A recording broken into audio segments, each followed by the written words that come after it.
Hi everyone, welcome back to another video. I'm Abika and currently I'm a CBSE 11th grader and I scored 98.4% in my class 10 CBSE board exams 2025. And इस channel के through I want to guide you guys about how you can also score much better than me or higher than 90% in your class 10 board exam. First of all मैं कुछ common questions है जो तुम लोग के रहते हैं मैं वो answer करूँगी and then subject specific I'll tell you guys. First question, does class 9 percentage matter? No, class 9 की परसेंटेज बिल्कुल मैटर नहीं करती है. चाहे how much you scored in class 9 you can score much better and this is a fact. For sure you are going to score much better than class 9. Secondly, did I go to any coaching during my class 10th? No, I did not go to any coaching at all. No online coaching, no offline coaching. तुम भी मत जाओ. I will recommend कोई coaching मत जाओ. लेकिन अगर तुम्हारे स्कूल में अच्छे टीचर्स नहीं है, इट्स नॉट अच्छे टीचर्स नहीं है, अगर तुम उनसे समझ नहीं पा रहे हो कंटेंट को तो you can surely go to coachings, उससे तुम्हारी हेल्प हो जाए. Does pre boards marks matter? देखो अभी तो तुम्हारे प्री बोर्ड्स हुए भी नहीं है, it will take a lot of time and जब तक पहुँचते आई होप तुम लोग को रियलाइज़ हो ही जाएगा. तुम धक्के खा चुके होगे ऑलरेडी अपने पीटीज़ के रिजल्ट से.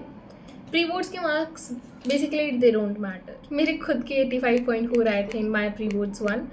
So pre-boards percentage does not matter. How much did I score in my PTs? So basically PT1 I scored around 91%, PT2 I scored 92%, PT3 I again scored 91% and pre-boards I scored 86%, 85.4 to be accurate.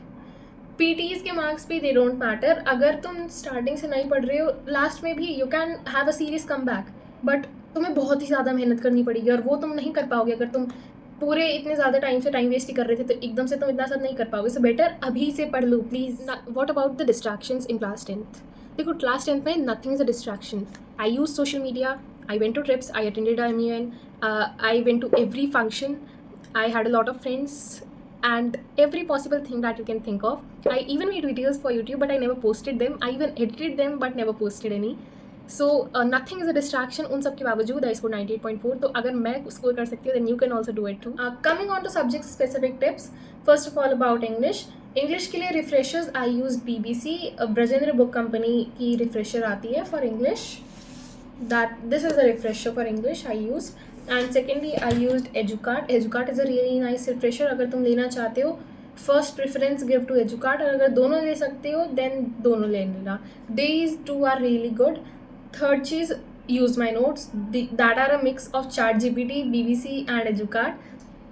Secondly for English grammar, तो देखो English grammar के लिए you can study from PW, Anurag sir's lectures during the marathon days. वो lectures तुम्हें मिल जाएंगे and तुम उनसे पढ़ सकते हो अच्छे से. If you want to improve your English then watch English web series, English movies with subtitles. That will really help you improve your English. Coming on to Hindi I used Oswal refresher. Oswal की refresher में तुम्हें अच्छी vocabulary के words मिल जाएंगे जो कि तुम्हारी हिंदी की प्रिपरेशन को एनहांस कर देंगे.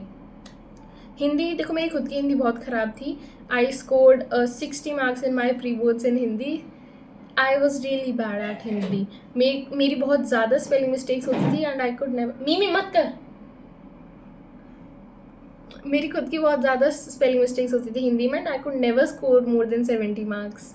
सो हिंदी के लिए ओसवाल की रिफ्रेशर यूज़ करो. हिंदी ग्रामर के लिए स्टडी फ्रॉम हिंदी अध्यापक आशीष सर. उनकी वीडियोज़ ग्रामर के लिए बहुत अच्छी हैं. You can use those. And third, Hindi reader के लिए जो पोएम का पार्ट्स है, जो कविताएं वगैरह है तुम्हारी, उसके लिए स्टडी फ्रॉम सक्सेस CDS करके एक वेबसाइट है, तुम उससे पढ़ सकते हो एंड उसमें हर एक पोएम की प्रॉपर डिस्क्रिप्शंस वगैरह गिवन है which will really benefit you. Next maths के लिए मोस्ट इम्पॉर्टेंटली, मैथ्स के लिए सबसे ज़्यादा इंपॉर्टेंट 10 साल पुरानी मिले, 5 साल पुरानी मिले, पुराने एडिशन की NCERT ले लो. इसमें बहुत सारे क्वेश्चंस हैं तुम्हारे बोर्ड्स में रिपीट होते हैं क्योंकि वो CBSE सिलेबस से हटा देती है बट स्टिल वो रिपीट होते हैं तुम्हारे. एंड मैथ्स के लिए refresher most asked question RS और RD. देखो it completely depends on you. अगर तुम्हारी क्षमता है इतनी कि तुम RS और RD सॉल्व कर सकते हो तो करो. RS की PDF चाहिए, I can give you a free PDF of RS Agarwal. Link will be in the description box. उसमें 2018 एडिशन की RS अग्रवाल है पूरी और बहुत अच्छे क्वेश्चन हैं. एंड अगर तुम्हें RD शर्मा लेनी है, RD शर्मा में one benefit that you will gate is MCQ book आती है उसमें साथ में. वो बहुत अच्छी आती है, मतलब उससे एमसीक्यू प्रैक्टिस तुम्हारी सही सही हो जाती है। Third, NCERT is the most important. Maths तुम बेसिक ले लो, स्टैंडर्ड ले लो। मैंने बेसिक ली थी, बेसिक ले लो स्टैंडर्ड ले लो, हार्ड बहुत ज़्यादा ही आएंगे दोनों। बेसिक में भी स्टैंडर्ड लेवल के क्वेश्चन होंगे, सेम टू सेम क्वेश्चन होंगे, तो ये मत सोच के जाना कि बेसिक में एनसीईआरटी के क्वेश्चन होंगे। मैंने ये सोची गलती करी थी, तुम ये सब मत करना please. Finally coming on to science. Science के लिए best free resource for science is NCERT exemplar. मेरे पास थी, मैंने इसकी प्रिंट आउट्स निकाल लिए थे। अगर तुम्हें पुरानी ना मिले कोई भी चीज़ तो उसकी ऑनलाइन पीडीएफ निकालो एंड प्रिंट आउट्स निकलवा लो। एग्जाम्पलर बहुत अच्छी है क्योंकि this is given by CBSE itself, and इसके जो क्वेश्चन हैं वो तुम्हारे बोर्ड्स में फॉर श्योर आएंगे ही आएंगे। इसमें थोड़ी सी कॉन्फिडेंसी टाइप्स के क्वेश्चन। साइंस के लिए डू सॉल्व PYQs 2025 का तो हर एक पेपर, हर एक सेट बहुत अच्छे से सॉल्व कर लेना प्लीज़। 2025 का सबसे टफ पेपर था हमारा, प्लीज़ अच्छे से सॉल्व कर देना। जितना अच्छे से सॉल्व करोगे उतना बेनिफिट तुम लोगों को होगा। साइंस में तुम्हें अपने कॉन्सेप्ट्स क्लियर करने हैं क्योंकि कॉम्पिटेंसी बेस्ड 50% क्वेश्चंस आएंगे and they will be like Anand की मम्मी को अपने बागान में, अपने गार्डन में एक फूल उगाना है, लेकिन उनकी सॉइल बहुत एसिडिक है, तो आनंद की मम्मी को इनमें से क्या डालना चाहिए। ये 1 मार्क्स का क्वेश्चन है। This is a competency based question. Question बहुत बेसिक होगा बट उसे घुमा फिरा के पूछेंगे, बस यही होती है। साइंस के लिए मोस्ट इंपॉर्टेंट जो येलो बॉक्सेस और एक्टिविटीज़ है ना, वो सॉल्व करनी ही करनी है। बैंक ऑफ बायोलॉजी नाम की एक साइट है जिसमें तुम्हें ये एक्टिविटीज सॉल्व मिल जाएंगी बुक्स के बीच में। जो एक्टिविटीज़ रहती है चैप्टर्स के बीच में बहुत अच्छे से सॉल्व मिलेगी। Coming on to SST. SST एक ऐसा सब्जेक्ट है, I score 99 in SST. SST एक ऐसा सब्जेक्ट है जिसमें सबको लगता है कि भाई 4 बुक्स हैं, लर्न नहीं हो रहा है, कैसे होगा। देखो, first of all change your mind set. अगर तुम्हारे दिमाग में यही है कि लर्न नहीं होगा तो तुम्हें कभी लर्न नहीं होगा। You have to change your mind first of all कि भाई हो जाएगा, इफ़ यू ट्राई हो जाएगा। सबसे पहले एक चैप्टर उठाओ, उसके 2 पेज पढ़ लिए तुमने, एक बार में लर्न नहीं हुआ 2 बार पढ़ो।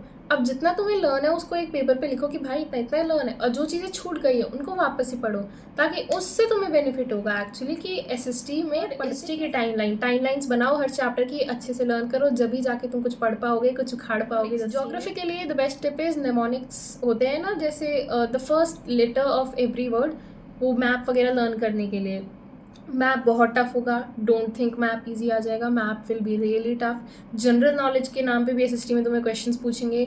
डू रिमेंबर किस स्टेट में कौन सी लैंग्वेज पूछी जाती है। तुम्हारे सिलेबस में नहीं है बट ये बोर्ड्स में डेफिनेटली पूछा जा सकता है 2 नंबर की क्वेश्चन में। Is the easiest. तुम एक बार पढ़ोगे तुम्हें लर्न हो जाएगी। सिविक्स में डेमोक्रेसी है, जो तुम 9th में पढ़ के आई हो वही है। Democracy, ministers, politics, political parties, that is really really easy, हो जाएगा ईजिली। इकोनॉमिक्स बहुत ईजी। इकोनॉमिक्स में मोस्ट इंपॉर्टेंटली जो टेबल्स हैं, ब्लू बॉक्सेस के टेबल्स हैं, वो अच्छे से लर्न कर लेना, क्योंकि तुम्हें randomly without giving any information MCQs में पूछ लेंगे that from the following countries which one has the highest GDP. तुम्हें कोई वैल्यू नहीं देंगे। अब तुम्हें अपनी मेमोरी के बेस पे उस टेबल को लर्न करना है जो 2 पेज की है, 3 पेज की है। तुम्हें लर्न करके बताना है कि okay this country has the highest GDP among the 4 given in the options. ये वीडियो लंबी होगी but this will be really informational. Coming on to the last topic which is paper presentation. अब देखो, even if you do not know any answer, उसके बावजूद अगर तुम ज़्यादा से ज़्यादा ज्ञान लिखोगे अपने आंसर्स में उससे रिलेटेड, तो भी तुम्हें मार्क्स मिल जाएंगे, बिकॉज रेलिवेंट इन्फॉर्मेशन के लिए officially CBSE does give marks. So तुम पेपर प्रेजेंटेशन पे फोकस करो, अलाइनमेंट रखो। अगर यहाँ से लिख रहे हो तो नेक्स्ट लाइन भी यहाँ से ही होनी चाहिए। ऐसे ऐसे ऐसे नहीं लिखना है, ठीक है, स्ट्रेट लाइन में तुम्हें लिखना है प्रॉपरली। आई मीन अलाइनमेंट अच्छे से लिखना है। राइटिंग गंदी है तो सुधार लो, तुम्हारे पास अभी टाइम है, टाइम से राइटिंग सुधार लो। गंदा लिख के मत आना बोर्ड्स में, क्योंकि गंदी राइटिंग देख के तुम्हारा, मेरा और एग्जामिनर तीनों का मूड खराब हो जाता है। तो गंदी राइटिंग मत लिखना।